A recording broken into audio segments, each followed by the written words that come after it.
আসসালামু আলাইকুম।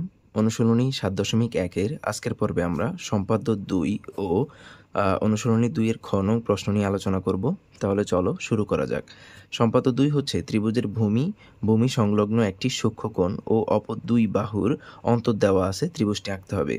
আর অনুশীলনী ২ এর খ হচ্ছে ভূমি ৫ সেন্টিমিটার। দেখো এখানে ত্রিভুজের ভূমি দেওয়া আছে, এখানে ভূমির পরিমাপ দেওয়া আছে। এরপরে বলা হয়েছে ভূমি সংলগ্ন একটি সূক্ষ্মকোণ। সূক্ষ্মকোণ কি? সূক্ষ্মকোণ হচ্ছে ৯০ ডিগ্রি থেকে ছোট কোণকে সূক্ষ্মকোণ বলে। তো এখানে তো ৪৫ ডিগ্রি দেওয়া আছে। ৪৫ ডিগ্রি অবশ্যই ৯০ ডিগ্রি থেকে ছোট, অর্থাৎ সূক্ষ্মকোণ। তো ভূমি সংলগ্ন একটি কোণ, এটাকে আমরা বলতে পারি ভূমি সংলগ্ন একটি সূক্ষ্মকোণ, কোণ x ৪৫ ডিগ্রি ও অপর দুই বাহুর অন্তর, এই যে এখানে বলা হয়েছে যে অপর দুই বাহুর অন্তর দেওয়া আছে। এই যে এখানে অপর দুই বাহুর অন্তর পরিমাপ হচ্ছে ১ সেন্টিমিটার দেওয়া আছে, ত্রিভুজটি আঁকতে হবে।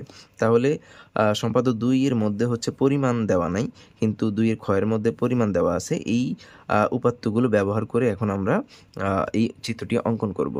এর জন্য প্রথমে আমরা বিশেষ নির্বাচনের ক্ষেত্রে লিখতে পারি যে মনে করি ত্রিভুজের ভূমি a সমান 5 সেন্টিমিটার, ভূমি সংলগ্ন একটি কোণ x সমান ৪৫ ডিগ্রি ও অপর দুই বাহুর অন্তর d সমান 1 সেন্টিমিটার দেওয়া আছে, ত্রিভুজটি আঁকতে হবে।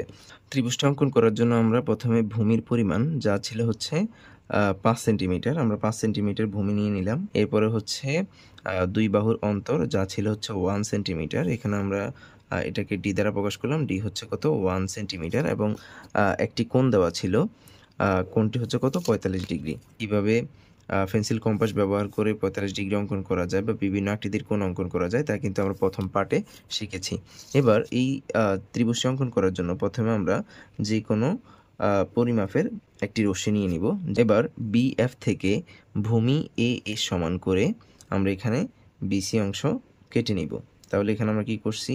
ভূমি A এর সমান করে BC অংশ কেটে নিছি, মানে এটাকে আমরা x ধরি, এই কোণটাকে, যা হচ্ছে কত? ৪৫ ডিগ্রি। এবার আমরা B বিন্দুতে কোণ x এর সমান করে একটি কোণ অঙ্কন করব।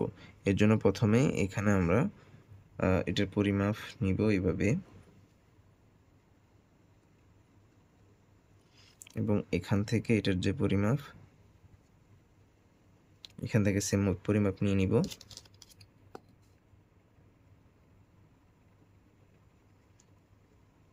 CB, এটার নাম দিলাম হচ্ছে আমরা E। তাহলে CBE, তাহলে এখানে আমরা কি করছি? B কে কেন্দ্র করে কোণ x এর সমান করে কোণ CBE অঙ্কন করে নিছি। এবার এই BE থেকে এই যে অন্তর আছে, এই অন্তর D এর সমান করে এখানে আমরা BD অংশ কেটে নিব। এখানে আমরা কি করলাম? BD অংশ কেটে নিছি, এই অংশটুকু 1 সেন্টিমিটার এই BE থেকে। এবার আমরা এই CD কে যোগ করে দিব।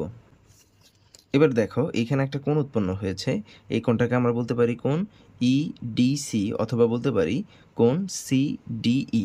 এই কোণের পরিমাণ নিয়ে আমরা এখানে একটা কোণ অঙ্কন করব।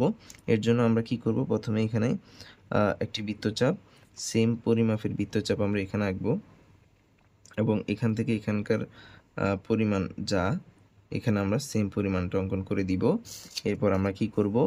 এখান থেকে জাস্ট এটাকে এইভাবে অঙ্কন করে দিব।